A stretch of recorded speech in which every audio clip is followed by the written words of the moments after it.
বীরগঞ্জে ২০ বছর পর জমকালো আয়োজনে চাকাই গ্রামে দুর্গোৎসবের আগমনী বার্তা।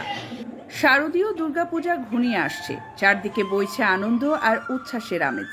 দিনাজপুর জেলার বীরগঞ্জ উপজেলায় এবার ১৬৩টি পূজা মণ্ডপ প্রস্তুত হচ্ছে দেবী দুর্গাকে বরণ করার জন্য। এরই অংশ হিসেবে সুজালপুর ইউনিয়নের চাকাই যদুরমোড় গ্রামে ২ দশক পর আয়োজন করা হচ্ছে জমকালো দুর্গোৎসব। ২০ বছর পর নতুন রূপে থিম ভিত্তিক মণ্ডপে চলছে সাজসজ্জার ব্যস্ততা। কেউ তুলির আঁচড়ে শোভা বাড়াচ্ছেন, কেউ আবার মেতে উঠেছেন আলোকসজ্জার কাজে।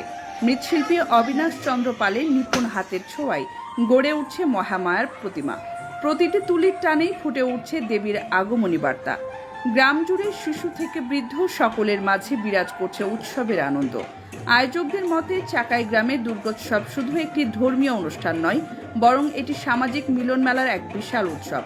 রাতের আধার কাটিয়ে আলোকসজ্জায় আলোকিত হয়ে উঠেছে গোটা গ্রাম। চাকাই যেন পরিণত হয়েছে উৎসবের নগরীতে।